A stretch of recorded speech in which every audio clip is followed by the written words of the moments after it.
What's up, everybody? Thanks for listening to the Whatcast. We hope you're all doing good. Mike, you're surviving storms and tornadoes and fucking ice goblins. And dragons. Dragons. Don't forget the dragons. And banana reticulated jungle demons. Yes, all of the above. Oh, man. Yeah. Well, tonight we're going to talk about a couple alien encounters. And Mike's got another one that's pretty weird. But I think mine could be kind of linked to the Sweden's Little Man story. But instead of calling them Little Man, this case is called the Tuscumbia Space Penguins. I like it even better than the Little Man. Me too. I'm Space penguins? Like, that's like straight out of Guar, man. Penguin attacks. God, it is. You're right. I was wondering in what universe that would fit. I think Guar's it. Yeah, they literally have a song called Penguin Attack about mutant penguins from Antarctica.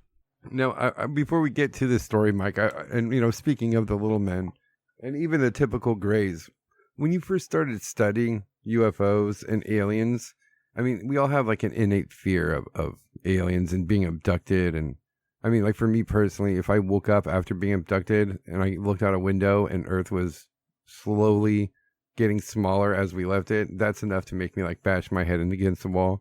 I'd be pretty excited by it, honestly. See? I'd be like, hell yeah. Oh, fucking my God. finally. No way, not me, man. So, I mean, like, if you remove the abduction aspect out of it, let's say that aliens invade Earth, you're walking home from wherever, and there's a group of 5 aliens that are coming. They're unarmed. Like, is that where your fear comes from? Is it physical intimidation, or is it solely No, the that's abduction? still a hell yeah, finally moment. Yeah, that would be a lot of fun for me. I'd be like, there's my proof that aliens are real. Like, I can stop being a skeptic dickhead now. Aliens are real. They're not barn owls.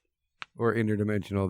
They're physically bodied other planetary inhabitants. Well, just because they're physical doesn't necessarily mean they're not multidimensional. Very true. Very true. They could just be meat suits that are piloted by some alien consciousness somewhere. Ooh. They're not even like their real bodies. They fabricate their bodies just so they can send them through to other universes, and they just kind of beam their consciousness into their little meat robot bodies. Ooh, I like it, dude. That's why all the little reports of like 5 or 6 little creatures coming from one UFO, they're all just the same alien, just clones, little. Yeah, they're just meat puppets. Mm-hmm. That's all. So you never really had a fear of aliens? Like, of course, when you study when you're a kid, it's fascinating, but then shit like Fire in the Sky and Communion come out. Well, I mean, Fire in the Sky scared the living shit out of me. Fuck yeah. I mean, how can you watch that and not be terrified that could potentially happen? That was so fucking scary. But these days, nah. I say, I welcome it. Bring it on, gray aliens. Take my body. Yeah, I think I was scared of just the abduction aspect of aliens, but when you hear about cases like this in Sweden's Little Man, and like I said, even the Greys, I don't think I'd be scared of them if it came down to like hand-to-hand fighting. Like, you remember the movie Signs when that little kid was trying to explain from his book that they suggest that aliens would not use weapons of mass destruction on people because they're probably here because they need resources, so they would probably resort to hand-to-hand combat as to save the environment. I think, we know that they can be decapitated by magical katanas. So. Fuck yeah, we all need some magical katanas for sure if that happens, but yeah.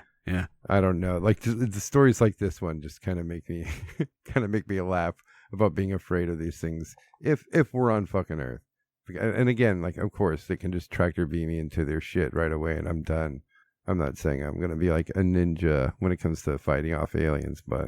Well, you will be if you've got a magic katana. Yeah.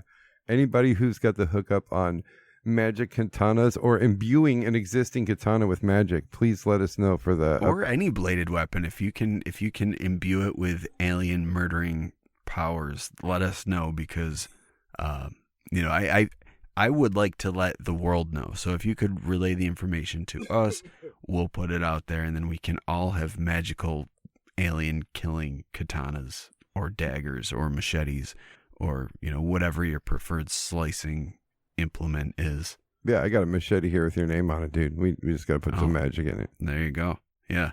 But this story makes me feel all nice and warm and fuzzy if it would come to hand-to-hand combat with creatures. This story takes place on February 14th, 1967. A farmer by the name of Claude Edwards got up bright and early, same as any other day, to tend to his animals. He said the first strange thing he noticed about that morning was that he found all his cattle facing the same direction.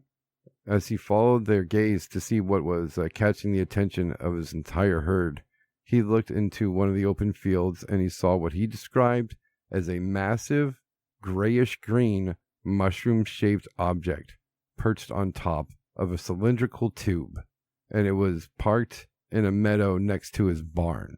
Now, he said that he acted as if he was in some type of trance, but he kept his eyes on the object while he made his way to this barn.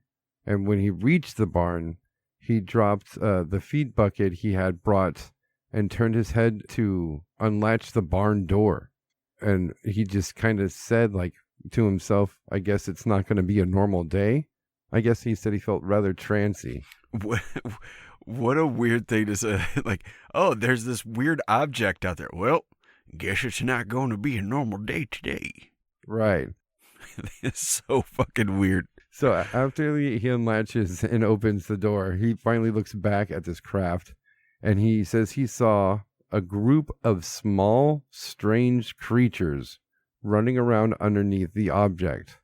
Now, he says he was separated from the object and creatures by 70 feet of land, 2 wire fences, and his herd of cattle. Now, Edwards was actually pissed off that someone thought they could park on his land and started heading to the object to let them know to get the fuck off his property, because I guess he hadn't taken it all in yet, and maybe that's why he thought that, because if he was going to approach them to tell them to move their shit, maybe he doesn't realize it's a UFO and maybe there's some short people trying to have a picnic on his land. I don't know. He said he climbed the first gate and fence, but when he got to the second fence, he said the little creatures started to bustle and run around the object at a high rate of speed. Being closer, he described them as being about 3 feet tall, grayish-green skin, matching the ship. He said they had no hands or feet, but that could be him not being able to see them due to them moving their limbs so fast when they were running. They said they had large black goggle-like eyes, dark patches where the nose and mouth should have been, and no visible neck, liking their overall appearance to a penguin. Weird. So, like, their head just kind of molded into the body. Yeah. No, Okay. I mean, this is like a mixture of like tons of aliens we covered, right? Yeah, I mean, there have been a few different like alien sort of sightings that we've reported on where they've mentioned that they don't have any noticeable hands or feet. Yeah. And that's kind of weird. Like, and it makes me wonder, is it that they don't have hands or feet, or is it just that they're kind of shaped differently? Like, what's the deal? Like, did these things like maybe have like flipper hands? Like, cause like, think about it. If you're seeing a humanoid shape and then you just see it like just ends with like flippers, it's like, oh, just kind of your arm just kind of peters out at the tip there. Where's your hand, buddy? It's like, I'm sorry, sir. I'm an intergalactic penguin.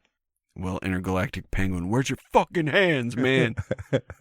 It makes me think of both the Wyoming case where the guy described the alien as having drill hands. Yeah, good old drill hands. Love that guy. Punk rock all day. What's the practicality of that? How is somebody with drills for hands building an alien spacecraft? Listen, that's no business of yours. You don't worry about what they do with their drills. That's nothing for you to worry about. It doesn't work for us, and that's all that matters. Leave some wonder for the story, man, Mateo. Yeah. Little known fact, that alien also inspired Billy Idol. They had a similar hairdo. Yep, sure did. Yeah. And from that point until now, there you can still find some punkers out there with that very hairdo. So we got a lot to thank that particular drill hands alien for. Now I feel like that should be a sticker: drill hands wearing a leather jacket with fucking chains. Yeah, absolutely. Dancing around a foggy apartment. Yeah, mid two-step. So even though Edwards was now seeing something that he knew wasn't normal, he wasn't thinking that these were people parking on his land. He figured that there were aliens on his land, and he still said, I'm not going to allow aliens to park anything on my fucking property. So he hopped the second fence, grabbed 2 large rocks, and started walking towards the craft with the intent on puncturing the side of it with his rocks so it couldn't take off. He said he didn't want it to take off now. He was going to let these people or beings have a piece of his mind no matter what. But he said he suddenly hit an invisible wall. He said he couldn't feel it or see it, just that he could not walk past a certain point. And here's where he got a good look at the UFO. He said it was seamless and it was shining like silk. The top of the craft was 18 feet in diameter and it was 8 feet at its apex. The tube extruding from the craft to the ground was made of the same material as the rest of the ship. He said on the bottom of the craft, there were 12-inch ports that ran around the bottom all the way around the craft, every 12 inches. And each port shone a bright, multicolored light, like illuminating a color wheel and spinning it behind glass. Now, just for to point it out, that's like a lot of detail in a UFO case. He was hypnotized by their magical kaleidoscope. Yeah, I guess so. But still, I mean, he was right. It's gonna be a weird day. He called it. But just as far as remembering what he saw, that's a lot of great detail. But maybe he didn't remember. Maybe it was part of the hypnosis. Maybe he really saw some like fucking snarling slug beast that just wanted to suck his brains. Right. They're like, and then what he really saw was some magical fucking UFO craft that shot out pretty colors. Meanwhile, his brain is being tongue fucked by a giant snail. Well, not good old Edwards here, so he decided to throw one of the rocks at the craft and try to puncture its side anyway, even though he couldn't walk any further. And he said that it bounced off the invisible wall that was in front of him when he threw it. He said he then took 10 steps back and launched the second rock. He said he threw it at an arc so it would go over this invisible wall. He says he was successful in doing so. And when it got to the UFO, it just slid across the UFO without touching it, like the UFO had some type of force field around it. He said it slid like a rock on water till it landed on the opposite side of the craft. At this point, the creatures hurried up the tube and boarded the craft. The craft then lurched forward 3 times, and on the third motion, it took off into the sky and flew away. Did they watch it go? Yeah, he watched it fly away. Did it like fly away, or did it just shoot up, or what? He said it flew away towards another county. He was even able to give a direction and name a city to where it would have been heading. So it was okay. Like, it was traveling. It didn't Gotcha. disappear. Okay. It didn't just like take off and be like, see it. Right. So what do you think about this case? I think it's got a lot of the great stuff. It's one. I mean, it takes place in 1967. So this is kind of like when all this stuff is happening, right? All these cool stories like this are coming out. I kind of like how unique the creatures are described. Even the craft, even the color of the craft, it's not unheard of, but it's not common. A grayish, greenish, yeah, silky emerald color. Yeah, like it's like from the Wizard of Oz. Yeah, exactly. It's what I of the picture. wizard's craft. Mm-hmm. What do you think about this case so far? I mean, it's one of those weird fucking. I just like the fact that they're fucking cosmic penguins. Right, they're just included in the Encyclopedia of Weird Aliens. Yeah. Handless, footless, neckless little creatures with goggle-like eyes. Guys. Yeah. Yeah. If only they had beaks. Ooh, yeah, and wanted fish at all times. Instead of just weird, dark patches where there should be a mouth. That kind of makes them creepy sounding. Especially if they have goggle-like eyes. Not goggles, goggle-like eyes. Goggle-like eyes. Yeah. Weird. Well, it was Edward's brother who convinced him to reach out to ufologist Ted Phillips, who said that he was able to meet with Edward shortly after this incident and was even able to photograph a hole in the ground made by the tube that protruded from the craft to the ground.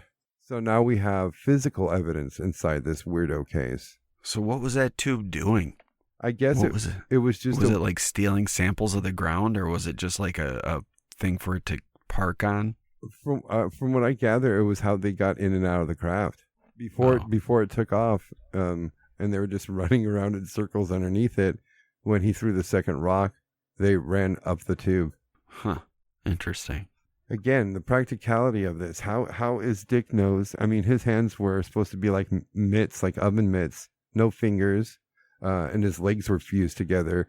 I mean, I'm not believing that thing built a UFO. I'm not believing that 3 foot tall. No, they're automatons, man. Yeah, I mean, if we look at the cases, there's so many cases like this where the physiology of the creature doesn't match with what they're doing, what they've arrived in. I mean, it gives heavy weight to that type of theory now, doesn't it? Yeah, they're just puppets for something somewhere else. And that's why they've got the drill hands, so they can they're probably there to get samples. And maybe they want to get samples of people, and they're going to drill the fuck out of your face and then bring your flesh sample back. Yeah, they just stick their hand in some tube and turn the drill back on, and it splatters your face everywhere. Yep. We've got the human core, sir. Oh, God. Yeah. Just super punches your face with a drill. Yeah. And just takes like the core of your brain out with his drill. And the rest of you is just left mangled and messy. Because he doesn't give a fuck about your face. Drill hands. He doesn't give a fuck about your face. Yeah, he doesn't. He's fucking punk rock. We've already established this. It's anarchy on his planet. Yeah. He comes from Anarchon 12. I actually did a Dick Nose presidential election sticker for the sticker club this month. Yeah, I saw that. I'm seriously throwing around the idea of making a different presidential debate sticker for different races of aliens until the election. Yes, that's a great one. Yeah, I think that's going to be the slogan for drill hands. Vote drill hands. Vote drill hands. I don't give a fuck about your face. Yes. Perfect. But yeah, after hearing about this case and Sweden's little man being fresh in my mind, I thought about drill hands. I thought about Dick Nose, and I'm almost ready to throw in my weight in the automatons stuff, because this physiology is just not matching. What about rockhead jellyfish man? What about the geometrical shapes? I forgot about rockhead jellyfish man. No God way. Damn. I drew a really cool rockhead jellyfish man, and I had recently gotten these alcohol markers, so you can actually make your markers fade. And I felt I did a good job at making them look like a jellyfish, but I colored the rock like a brownish tone. And then my daughters called him Poop Head Man for the rest of the time, and I threw it away. My daughters made me cry, so I gave up. They're so mean. No, they were absolutely correct. My daughter was like, "Why didn't you make the rock gray?" And I was like, "Get the fuck out of here!" And I threw it away. Curse you for making sense. Yeah. But yeah, just there's so many creatures where the physiology of these things, I don't see how they're like operating. The Grafton monster. Yeah. How are you? No head. No head. It's like the fucking Incredible Hulk without a head. How are you piloting anything? How are you building anything? You know, of course they could all have like telekinesis and shit, but I don't know. Not when like the majority of alien sightings are of grays and they have functional hands and fingers and they're seen operating on people and manipulating machinery and sticking shit up people's beehole. If you're lucky. Take me, aliens. Take me. Mike wants you to sample his core. I want to sample their core. This abduction's going two ways, motherfuckers. You probe me, I'll probe you. Little quid pro quo. Quid pro quo. Yeah. I'm alright with being abducted as long as those aliens are freaky. You gonna let me film it? Guys, we could do whatever, but I'm setting my iPhone right here. Wink and smile at the camera. This is called a GoPro. Suddenly, abductions get a whole lot creepier. I'll shave my beard. I'll just leave the mustache.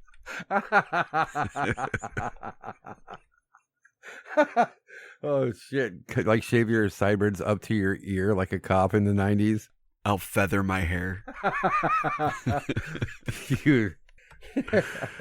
Mike's gonna save the world by driving away the aliens with the 70s good looks and Predator feel. Just you wait. You're gonna get what's coming for you, aliens. You're gonna show up when I appear in your room and go, whoa, we're good on this one. Immediately I spring up. I've been expecting you boys. We're gonna play a little bit of baseball. You boys collect Pokemon cards. Yeah. You like some candy? Oh, shit. I don't know how I can make a Mike the Alien Molester sticker. Yeah, for special exclusive on our website, we're gonna have Mike the Alien Molester T-shirts available. Show your support for molesting aliens. The world's only defense to alien abduction. Yeah. All proceeds will go to defending your ass. But only if you buy the shirt. If you don't buy the shirt, I'm not protecting shit. Oh my God. All the aliens are over 18. You can't fly in crafts and shit unless you're over 18. Yeah. I'm assuming that they're of legal alien age. No, it's safe to assume they wouldn't be there otherwise. No off-world traveling if you're fucking under 18. I mean, I would hope that's the case. But what if they've got a lifespan of like 5 years? Then what? Oh, like gross. they're fully mature and they're old and shit, but they're 5. You're gonna be like, I'm gonna have to pass. Could be alien. You fucked up. I'll still decapitate you though. Oh God. Because much like drill hands, I don't give a fuck about your face. We went way off the rails on that. We did. I'm sorry. I'm not. I refuse to apologize. They did it they drew first blood. They did by stealing our cores. It's about time we do a little abducting back. You know what I'm saying? It's been decades now.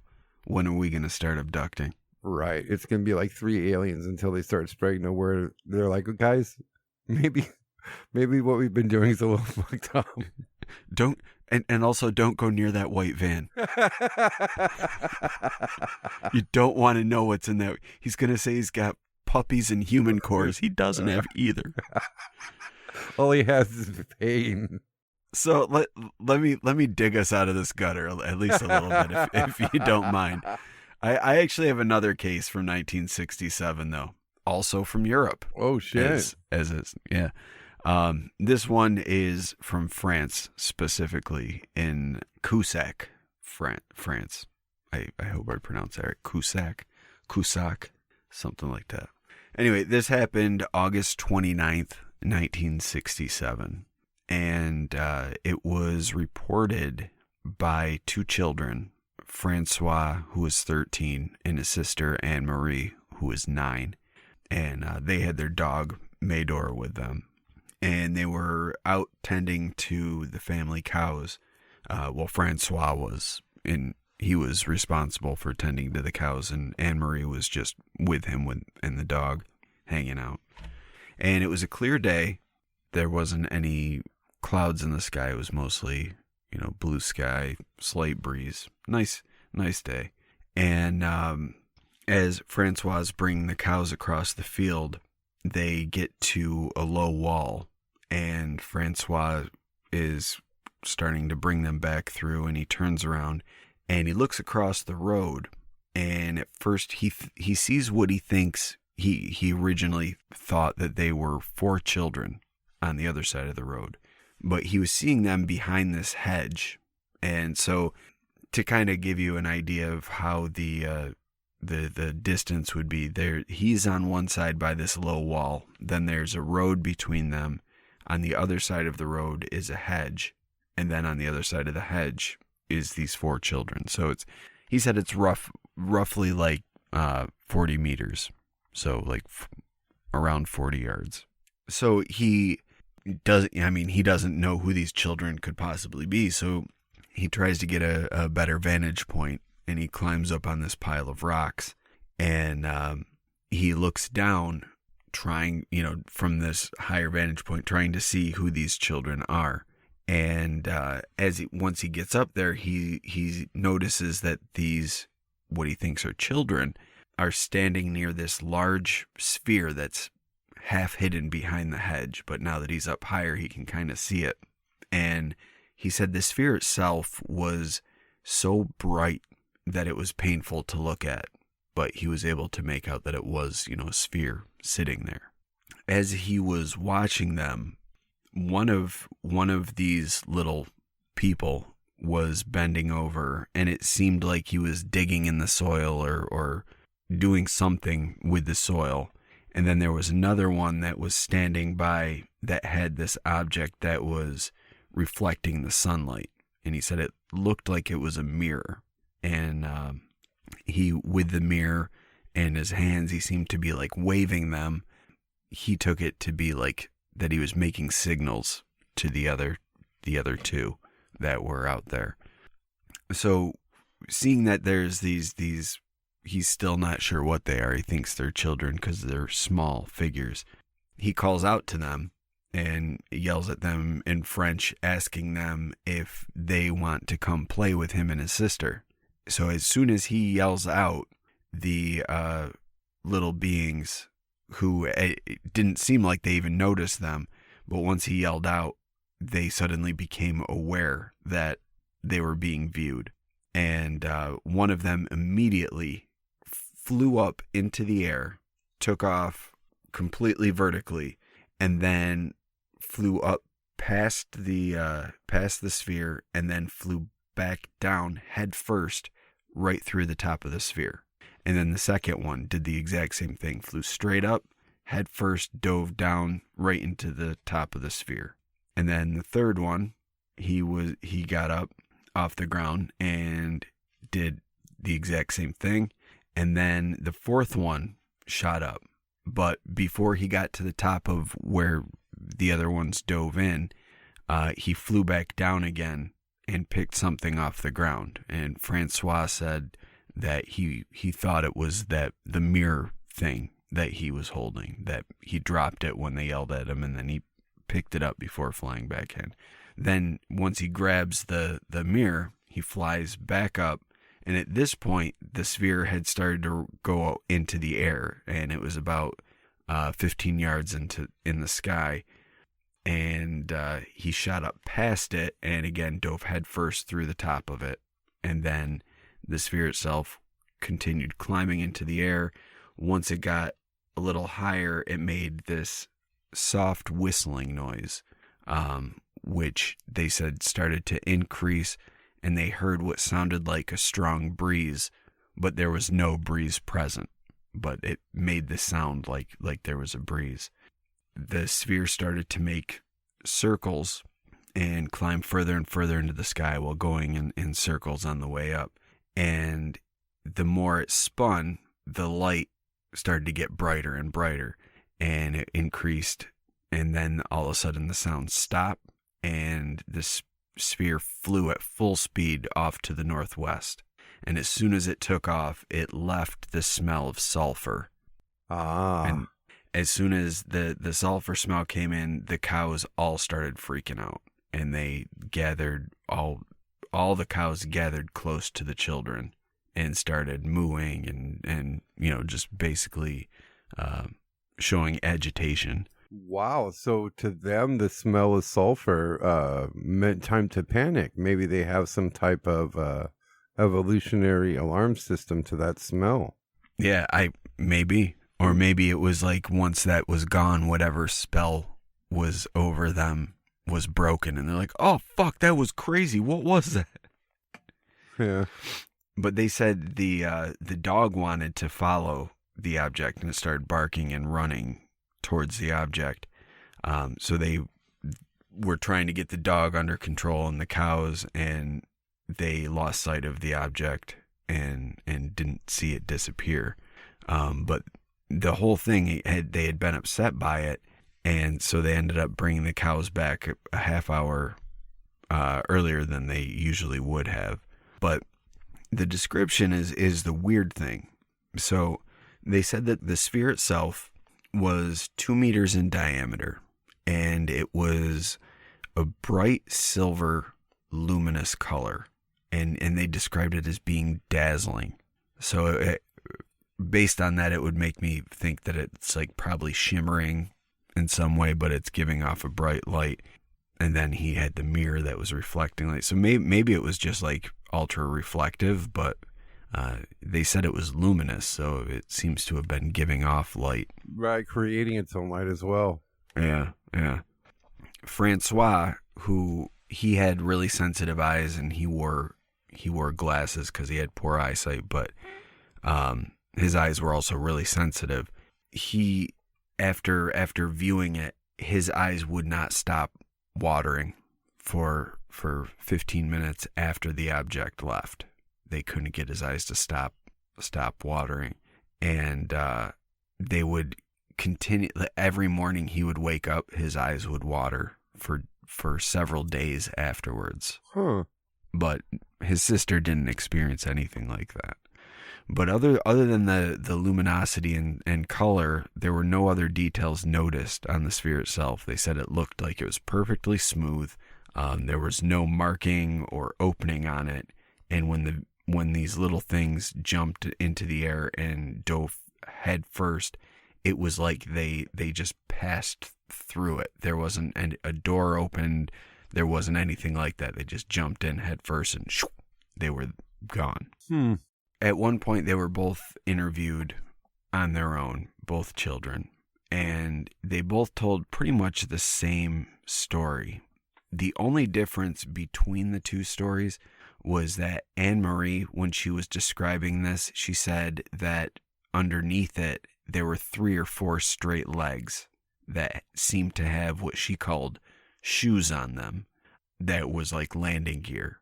And she said when it flew up, she did not see them retract into the machine, but they also weren't there. So she saw them when they were on the ground, but as soon as it started flying, they were gone. And she never saw them, go up into the craft or whatever. But they did say that the light became more intense as it was flying up, so maybe it was just so bright that she couldn't see it. Maybe. I mean, it makes sense for some type of craft to rev up and like get brighter as it goes, but move faster as well. So it could be getting brighter as it moves away at a high rate of speed. Yeah.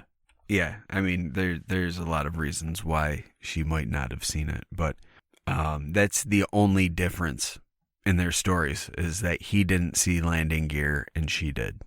Other than that, when they were separated, they told the exact same story. The weirdest thing is the beings themselves. They both described them the same way. They were said to be 1 to 1.5 meters tall, but they weren't the same height. So some were taller than others. And the tallest one was the one that had the mirror in his hand that seemed to be doing the signals to the others. But all of them were completely black, but they had a shiny look to them, like they were made of silk. That is weird. And they said they couldn't tell if it was the color of their skin or if it was some sort of suit over them. They saw no visible dividing line that would indicate any like seams or separation of clothing and skin. It was just solid and smooth the entire way. They said it looked like the beings were completely bare, but there was there was nothing, like no actual features other than they were humanoid, 2 arms, 2 legs, head, torso. But they said if it was a suit, then it would have been perfectly fitted to their bodies. Wow. Their limb proportions, they said, were not completely normal for the human species. Their arms were too long and too thin to be human once they were able to actually see them. And here's another weird thing here that the children could not distinguish anything which might serve as hands. Ah. Mm-hmm. Again, yeah. They did have legs, but the legs were short and thin. They weren't usually, when you hear something that has short legs, they're usually like kind of stout legs. These were short, thin legs. But the head did seem to be in normal proportions relative to the body size. But the head itself, the cranium was pointed like almost into a cone shape, and the chin was also pointed out, and it had what appeared to be a pointed nose as well. Huh. Do we have any like drawings or sketches of these things? I haven't. The article references them, but it was an article written in a French newspaper. And I haven't been able to find a copy of the original article. I've only been able to find English translations of the article. But it does reference pictures, so I'll see if I can find some. Yeah, that'd be interesting to see. So they, when asked about whether these things had like anything on them that would have allowed them to fly, there weren't, like, they didn't have any sort of jetpack. There wasn't any sort of device that they saw. They just had that uniform, smooth look over their entire body. Now, these ones really sound like little meat drones. No eyeballs, no mouth? No, they didn't see any, there was no separation in the body at all. So it's almost like they were like living shadows. Whoa. That's scary. They almost take on a different feel when you say that. Yeah.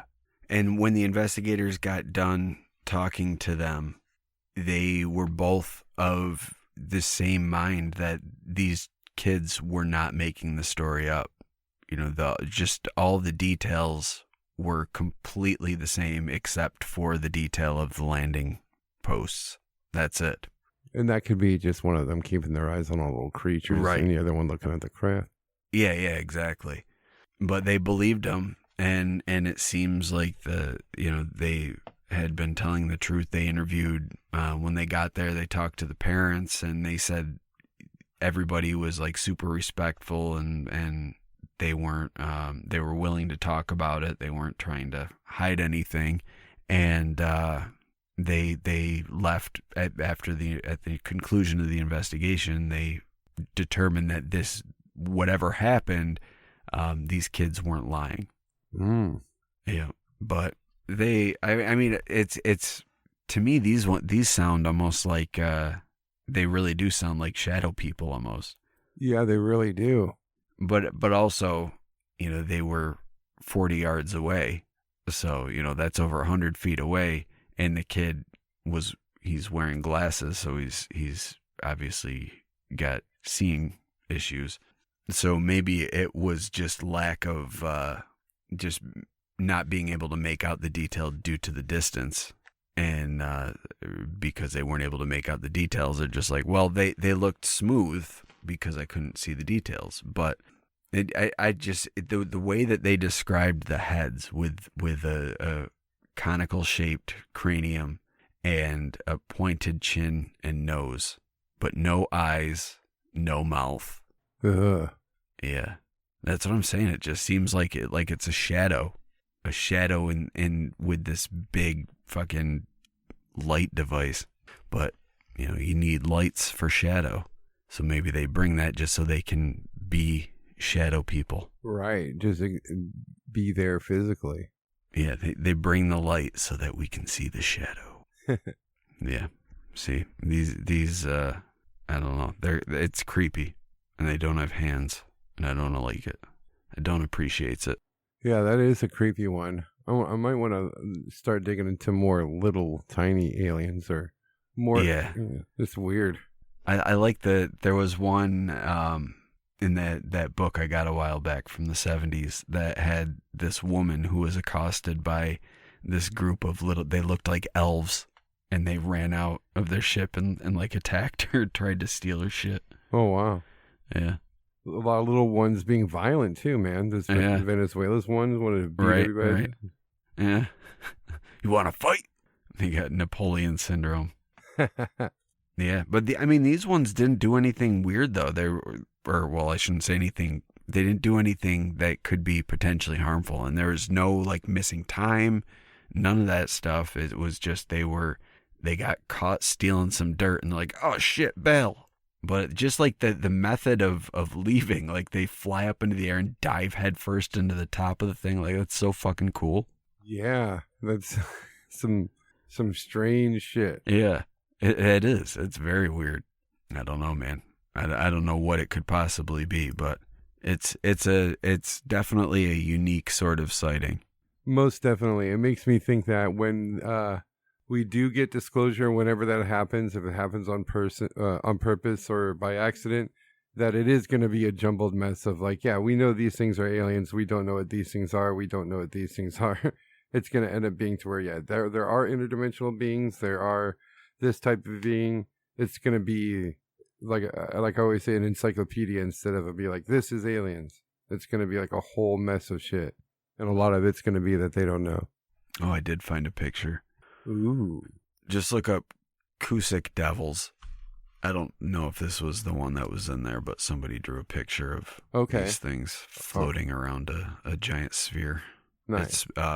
It's Cussac, and it's like the only one. Everything else is like unrelated. Oh, actually, no, I found another one.